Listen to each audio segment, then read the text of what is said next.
Gotta find Dad. Come on.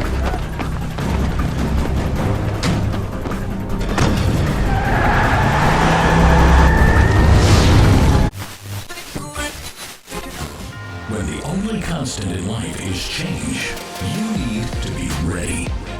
This is the Man-Made Survival Show. Hello everyone, my name is Jose Prado with Man-Made Survival. Thank you so much for coming back to the channel and watching this video. I really appreciate it because today we're going to be talking about the things that have been happening that's going to take us closer to war, because Russia and China both are getting aggressive here in the past few days, actually in the past few weeks. But you know, all the information that I'm bringing to you is going to be pretty lengthy, so this is going to turn out to be a two-part video. One of them we're going to be, or the first one that we're going to be talking about is going to be Russia and everything that they have done in the past few weeks as far as showing new equipment that they have, and you know, new exercises that they're doing really close to the Alaskan border. So we're gonna get into that today. On the next video that I'm gonna be doing right after this one is gonna be China and everything that's been going on there. I'm sure some of you already know that they pretty much launched a aircraft carrier killer. And that's a pretty significant name because that pretty much is the heart of the Navy for us, right? Because we have so many of them, and that really sets our dominance as far as the Navy goes against any other army around the world. So with that being said, if they are capable of actually taking it down, then that would be a really major blow against the United States, and that would of course make other people seem like the United States is not weak, or excuse me, is not strong anymore. So that's going to be the next video. So I encourage you to share this video, like this video, subscribe to the channel so you can get more information about all of this. And of course, the most important part of it would be the preparedness. So I started this video with this scene from the movie Red Dawn. You know, where you see the people parachuting, or not as people, but the soldiers parachuting, and they take a town over and all that. So if you have not seen the movie, I encourage you to watch it, because that's one potential way that one day we will see America. But the point of it is that there's certain things that you can do that will help, you make it harder for them to be able to actually come through your town, come through your house. So that would be actually an effort that the government can make, especially if you have contact with the council people or whoever, or maybe even the sheriff, that may help your town acquire the next things that I'm going to be showing you and I'm going to be telling you for preparedness. All right, so that's what I'm going to be talking about first, is the prepping part, because this is the most important part and what this channel is all about. So of course, when we talk about war, there's going to be, missiles, there's going to be tanks, there's going to be soldiers everywhere. So it's really important for us to be prepared in the mindset that we're fighting against a military, that they're going to have, superior firepower against us, as opposed to us only having guns, all right? We can put up a fight until we can get the government to actually come in and help us out. But in the meantime, you would be on your own until we can get some type of aerial support, or military support of any kind, and then the citizens retrieve, and then they're taken to somewhere that is safer, as opposed to being in the battlefield, right? So the thing that I'm gonna focus on today is that you need to have something to make a barrier with, all right? And the next video that I'm going to be showing, or the video that I'm going to be showing you here in a second, is it's a really good product, all right? And I'm kind of working to see if these people, the company that makes these, they actually sell, to businesses such as mine, in order for me to be able to provide it to people like you, preppers, in order for you to be able to make a barrier either in your house or in your town, because if, let's say, there's a block of neighbors that actually come together and is going to be patrolling the area and everything, there's, let's say it's about 20 houses where everybody comes together, then that's going to be a really good prep item to have, because now you can create barriers that are going to be really strong. And if a tank comes through or anything like that, this barrier would actually help a lot into keeping them at bay. Would they be able to overrun it?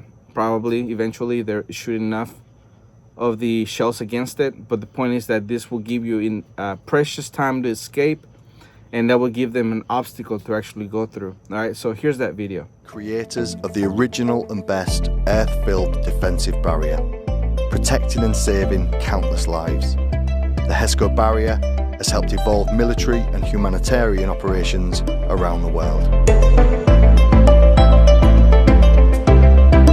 The HESCO assembly process has been rigorously refined and tested for all conditions and environments. Correct installation not only saves lives, but also provides maximum protection and safety for those behind the barrier. You need at least 2 people to assemble the barrier, but the more people, the quicker the job. Each HESCO unit is delivered on a pallet with an assembly guide. They are flat packed for logistical efficiency and can be placed where needed, ready for deployment. You will also need a utility blade, tamping and earth moving equipment or machinery with a qualified operator.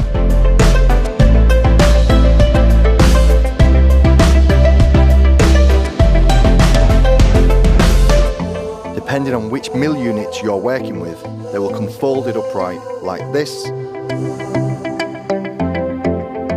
or folded, stacked flat and open like this. Plan ahead on how best to configure your units and where to place them. You will not be able to move them once you've started the assembly process. HESCO barriers are completely surface mounted, so there's no need to dig any trenches.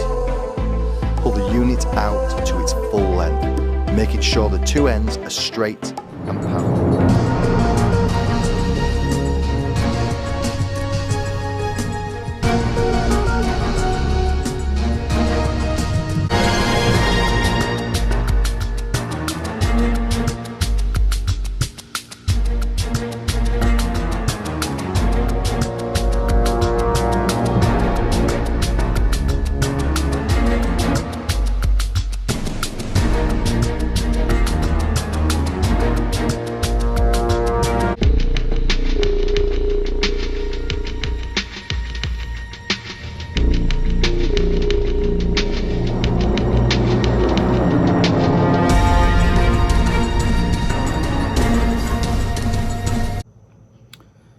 All right, so that's a really cool video. You know, you can either do it manually, or as the second video that you saw is the military using kind of like a shipping container where they just pull it out and it unfolds all by itself.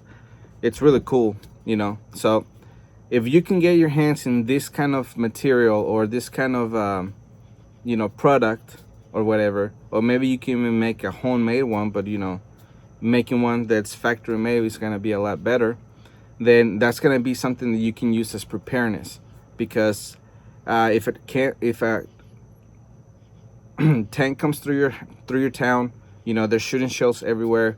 You have soldiers coming through with mortars and RPGs and, you know, heavy machine guns and everything. This barrier will actually help stop all of that, and you can actually return fire, you know, do whatever you have to do in order to keep your area safe. So again, that would just be so you can hold people back away from your area, away from your town, away from even your block, or even your house, right? And that will be a good place for you to set up different shooting areas within your property to be able to defend your property. All right, so that's pretty much the preparedness for today, because you already know that in a situation like that, more than likely you're gonna have to flee. All right. And the other aspect of this also is that you need a really good plan of escape and a really good bug out bag, because if you wait until the very last minute when there's actually tanks coming through, then you're gonna be in a really bad position. All right, so you're gonna have to already have everything in place just for you to either put it on in a few seconds or just grab it and go, right? And the bug out bag is the best option for that, because that's gonna help you survive while you're out there in the wilderness, you know, trying to get away from all of this. So I encourage you to visit MedmanSurvivalStore.com, and you can see all the stuff that we have on there. The bug out bags is one of the main items that a lot of people really like. I've had a lot of good reviews on it, And I encourage you to go on there and check it out and get one for yourself, for your family. Everyone in your family should have one, because there's a problem to where everybody in the group gets separated, and each has to go their own separate way because they're being chased or whatever, and they actually try to get away, and the group gets split. If only one person in the group has the backpack or the bug out bag, then the rest of the group is pretty much screwed. And you can only hold so much in one backpack in order for everybody to have the essentials that everybody's going to need. For example, food and water. That's the basic. So when you go from being in civilization to go into the wilderness, everything changes. The rules change, because when you're defending your home and all your supplies are there, and that's your bug out location, that's your final location, that's your last stand where you're gonna make, then you already have everything you need, right? You have your food, you have your water, you have your weapons, and you have your shelter, and you have protection from the weather, whether it's hot outside, cold outside, windy, raining, whatever. But when you have to grab your bag and you run at the door and you have just the bug out bag with you, right, then everything changes. The rules change, because now what you need is you're gonna have to have your food, your water, your shelter, and a way to make fire. That's gonna provide protection and heat, especially if you need to cook anything, you need to boil water or anything like that. The bug out bag at the store, MemeandSurvivalStore.com, will take care of all those issues. So there's pictures on there and all of that, and you can see that everything that's on it everything will help, and none of it is non-essential. All of it will really make your survival rate go even higher. So I encourage you to go on there, MemeandSurvivalStore.com. Now, the things that we are seeing today with China and Russia, as we get closer to war, because right now we're in a Cold War with China, which is something that we're going to be talking about in the next video. And then, even though kind of Russia we forgot about a little bit, because we're so concentrated on China, because they're the rising power that in 4 years they're going to be 40% larger than us, as as far as the economy goes. Within the next 10 to 15 years, they're actually going to pass our budget in the military. So they're increasing each and every day, right? Each year that goes by, China becomes a bigger challenge. That is the reason why NATO has changed their focus from Russia to China. That way, they can actually, have another reason to exist. But not only that, so they know that eventually there's going to be some type of conflict between the United States and China over territory, over the economy, over sanctions, and over the power that as they rise. All right. So now, since we're so focused on them, we kind of forgot about Russia a little bit, and probably not the government, but as far as the citizens, you and I, we have so many things going around in the country and outside of the country that a lot of people are not keeping up with everything. But luckily, you have me. All right. So right now we're going to talk about Russia. The first headline that I have for you is this: any inbound missile will be seen as nuclear. Russia's military warned amid arms treaty talks. This from APnews.com. Russia will perceive any ballistic missiles launched at its territory as nuclear attack that warrants a nuclear retaliation, the military warned in an article published Friday. The harsh warning in the official military newspaper Krasnaya Zvezda, which is the Red Star, is directed at the United States, which has worked to develop long-range non-nuclear weapons. Quote, any attacking missile will be perceived as carrying a nuclear warhead, end quote, the article said. Quote, the information about the missile launch will be automatically relayed to the Russian military political leadership, which will determine the scope of retaliation action by nuclear forces depending on the evolving situation, end quote. That is a really important thing that they pointed out, because since we're talking about the United States now creating long-range missiles that do not carry a nuclear tip, since you don't know what's coming your way, Russia's taking it as that must be nuclear. They're not going to let it detonate and then figure out whether or not it was a nuke. So they're going to have to retaliate, within seconds. If they cannot get it off the air, then they're going to have to retaliate against the United States, or any nation that hosts any kind of United States military facilities, especially if they have any silos that have the nuclear weapons.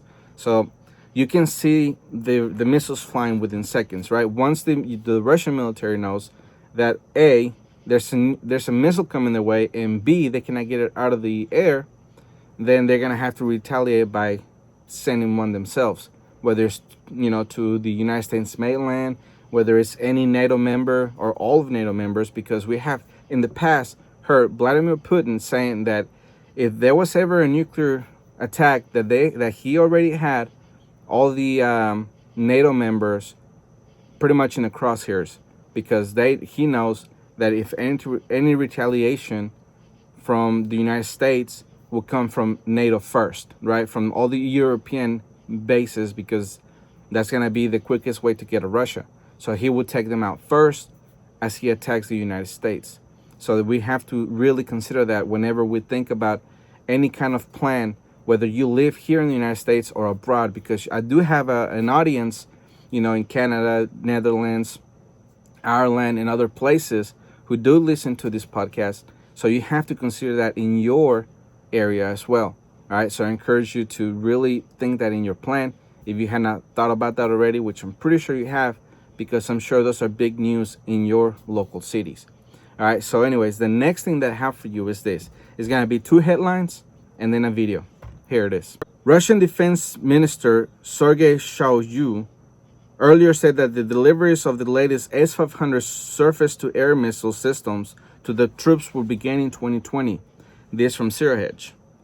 Another one from Zero Hedge. Capable of hitting targets in space, Russia kicks off final testing of S-500 Prometheus system. Here's that video.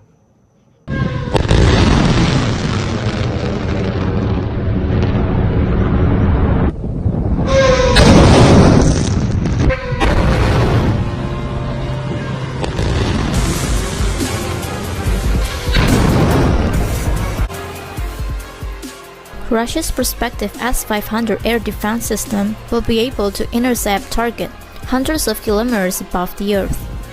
Pavel Sazonov, general designer at the Almaz Anti-Defense Concern, said, "The interception in the upper atmosphere is real.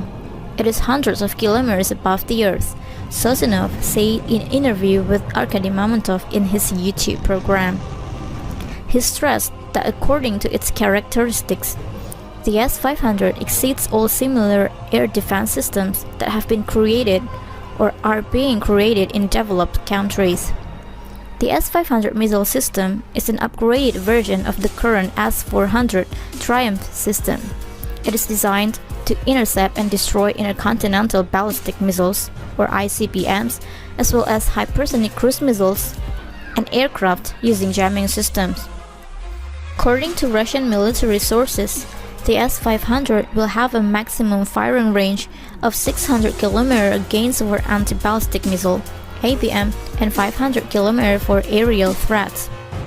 The S-500 will be able to detect and simultaneously engage up to 10 ballistic hypersonic targets flying at a speed of 5 km per second.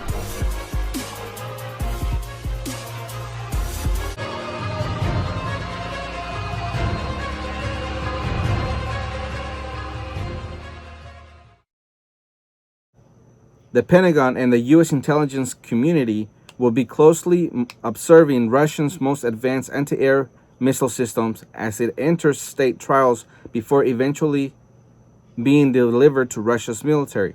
The cutting-edge system, nicknamed Prometheus and formerly known as 55R6M Triumphator M, is a mobile surface-to-air missile system and will undergo the final stages of field testing. And I want to show you right here a picture, or pretty much a tweet, or what that person described when they played that video underneath it.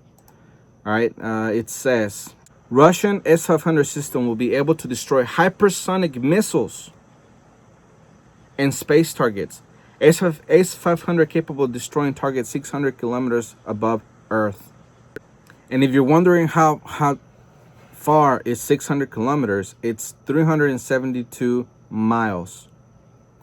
All right, so that development is very important,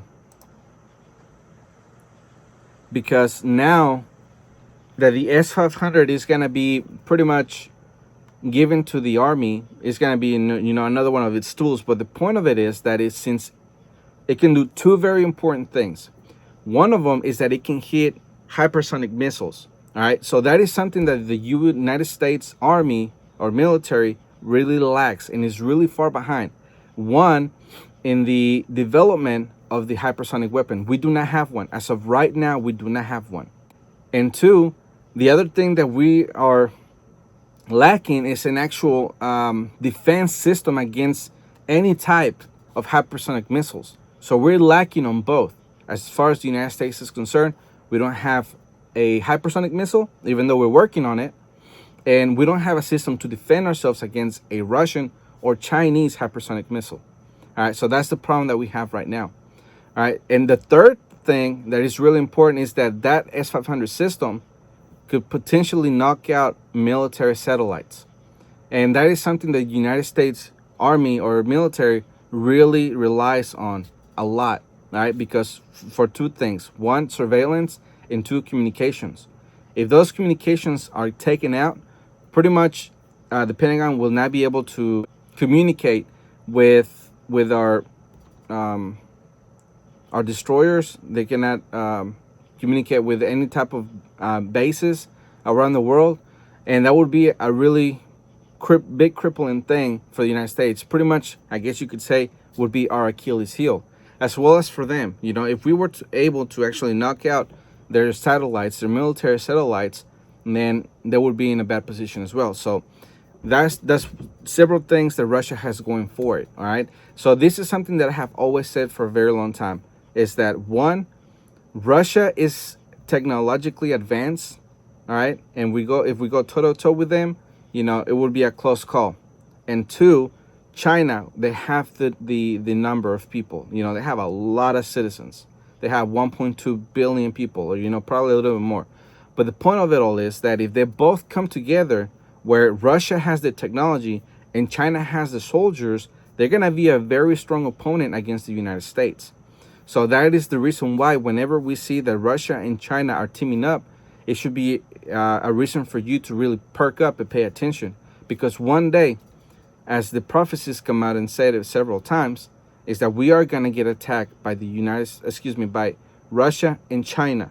All right, the attacks are going to come out from the south of a border. All right, and from Central America and South America. So that is something that we really have to pay attention to. And even a lot of people have said that the North is compromised as far as Canada is concerned. So likely we would get people or soldiers coming from the North as well. All right, so that's why it's important for you to be prepared. And another way that you can prepare for all of this, I'm not talking about having your guns, your weapons, your communications, your food and water, not that. Is that you would be willing to actually leave everything behind and go to another country. All right, so there's several countries that you could actually go to if crap was to hit the fan and we were to be invaded and all that. If there's an ability to do it, in those days, I guess we're gonna see, depending on how severe the war becomes, is that if you can go to another country, specifically a NATO country, you don't want to go to the southern part of the country because there's already cartels, and if the invasion is coming from the south, people in the border region trying to flee through the southern border more than likely are going to get gunned down. You cannot go further down because all of that is compromised as well. You cannot go north because if it's true that the Canadian government is compromised and they're going to be helping Russia and China in a war against the United States, then people will get gunned down if they try to cross the border going that direction. All right, so if there's any if there's any type of actual way to get out of here, whether there's a fight and then there's some type of humanitarian help where they're trying to get people out as fast as they can, then a NATO country would probably be. But I guess we will wait and see for those days to come around to see what's actually going to happen. Because if we really are that surrounded by our enemies, then we really have to come to terms and realize that we're going to have to defend the United States and probably die defending it, right? Because otherwise, the other alternative to all of that would be that you become a slave.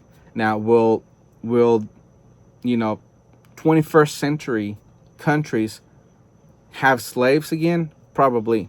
We do know that China does have Muslims in concentration camps and all those things. So it wouldn't really surprise me that in those days we see some type of FEMA camp, actually run by Russia and China, saying that, or not saying, but that they're running it and we are the ones occupying it because we were defeated. That's not far away from the realm of possibilities, because what do you do to a country once you invade it? It's exactly the same thing that we have done to all the countries in the Middle East. So you really have to consider that and think about it and put that in your plan, because I'm telling you, a lot of people are going to flee. The people who have the money, who have the means, and have the preparations beforehand to actually get out of here, they're going to.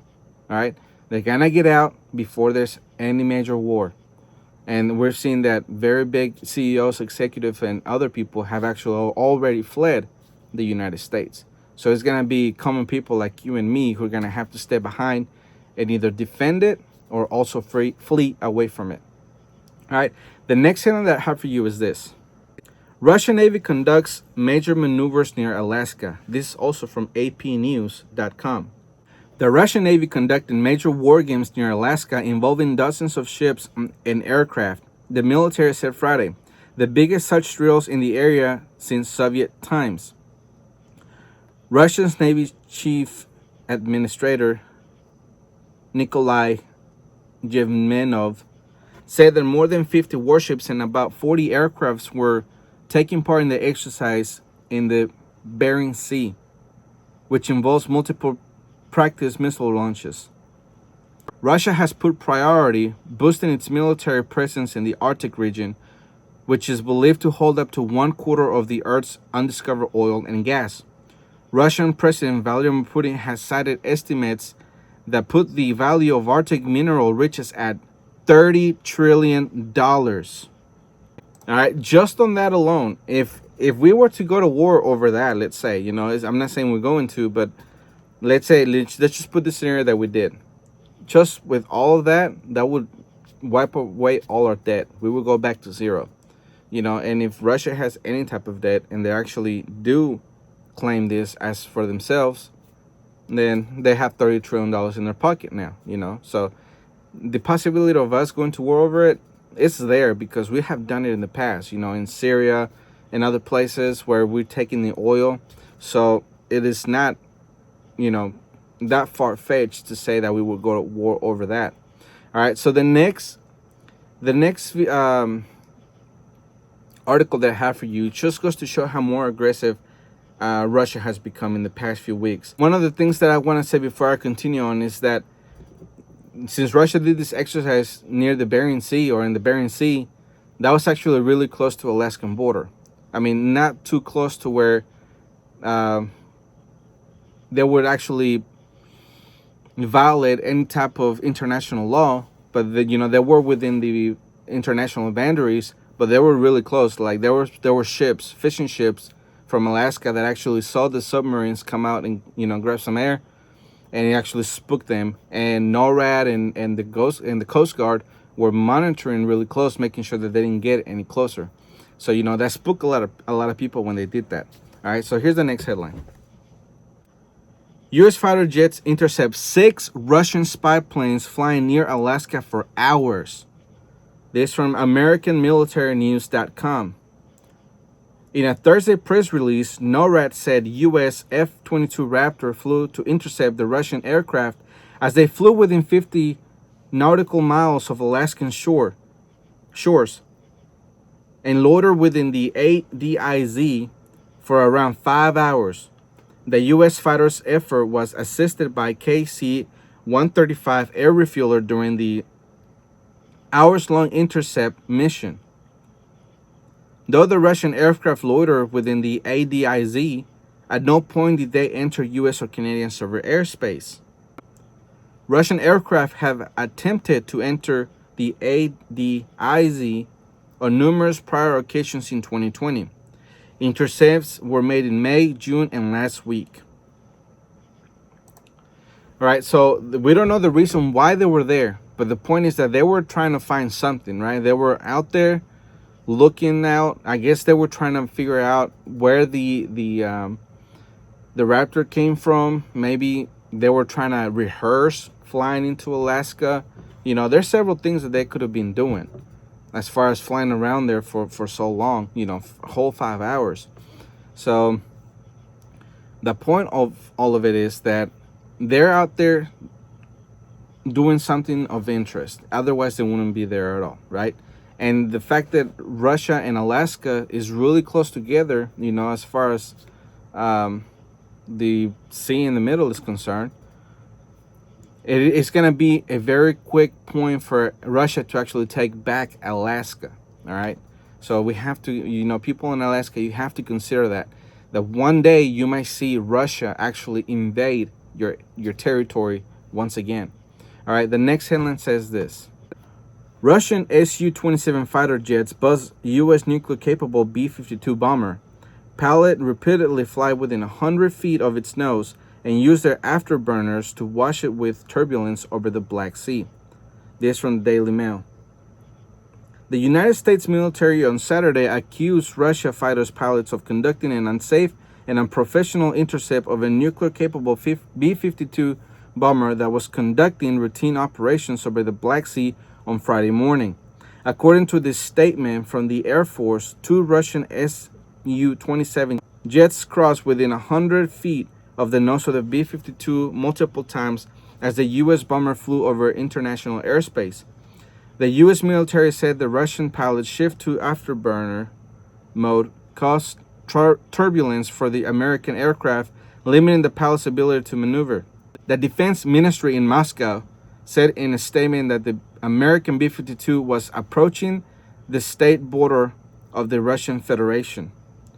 To identify the air target and prevent violation of the state border of Russia, 2 Su-27 fighters were raised into the air, according to Russian Defense Ministry. After the foreign military plane turned away from the state border, the Russian fighters safely returned to the home airfield. All right, so what that really shows is that the Russian military is becoming more aggressive.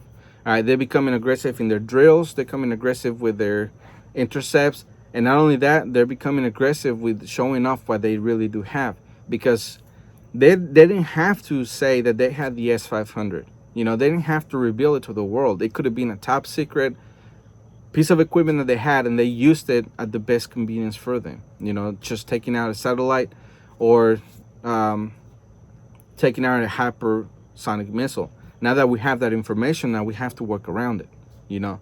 So the fact that we are doing, or the fact that they are doing all of this, shows that they're becoming either more confident or they're becoming more aggressive, you know, because of all the things that have been happening between the United States and China, the United States and Russia, with all the sanctions and all the things that we have done against them. All right, so I'm wondering now that since they're seeing that we're in such a turbulent time within the country, as far as the Black Lives Matter goes, Antifa, the Trump supporters, you know, the 17-year-old kid who shot and killed those guys and blew the other guy's arm off. Since they're seeing all of that, maybe all of that has been reported in their homeland, they might be thinking that it's going to be the perfect opportunity for them to attack us. All right, because that is actually what one prophecy from Dmitry Duduman said, that the United States government would be so busy trying to put down an insurrection that it was going to be perfect time for Russia and China to attack the United States. And the attacks would have come out from Nicaragua, from Mexico, from Colombia, and from other places, you know, and possibly getting assisted from France and Germany, which is something that we have seen in the past, that NATO seems to be crumbling. All right. The last headline that I have for you is this. I'm going to read it, and then I'm going to give my comment, and I'm going to close this podcast. All right. Here it is. NATO's ununified front at breaking point. This from SearHedge. All right, so I'm just going off the headline. And the reason that is important is because the United States relies on NATO a lot. In the articles that they put together says that if one of the member nations is attacked, the rest of the member nations have to come to its aid. So that is one of the reasons why whenever you see any type of conflict between the United States and Russia, NATO is always involved. If you ever pay attention to the headlines and things that's been said out there, it's NATO provokes Russia. NATO puts weapons, by their border. NATO threatens to blow up a bridge.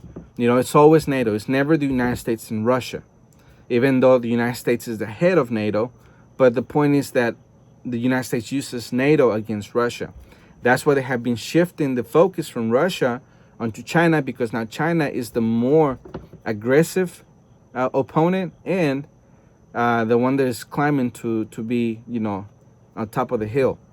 So that if NATO crumbles, it's really going to harm the United States, because now no nation will be obligated to come to its aid. And that will give freedom for Russia and China to attack the United States. All right. So that's why you have to pay attention to all those details. That is the reason why I'm bringing you this very important information. Because if you don't know what's going on, you will not be able to make a proper plan against it. All right. That's why I encourage you to revise all this information and to revise your plan and to make it stronger now that you have all these details, and more details that are becoming in the next few weeks until the day we have the war. All right, that day is coming.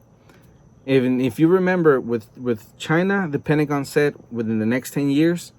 All right, other people say within the next 5 years, and now they're thinking that it might be in October. Depending on when you see this video, maybe a month away. All right, so I want to leave you with that thought.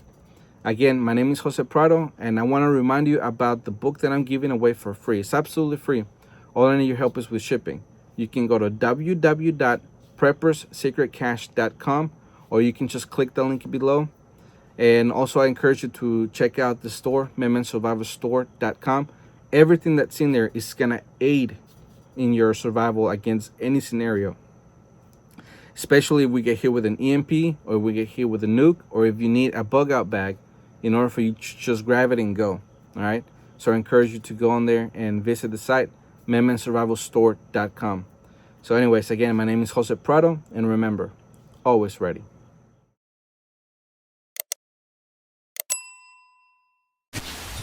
The Man-Made Survival Show.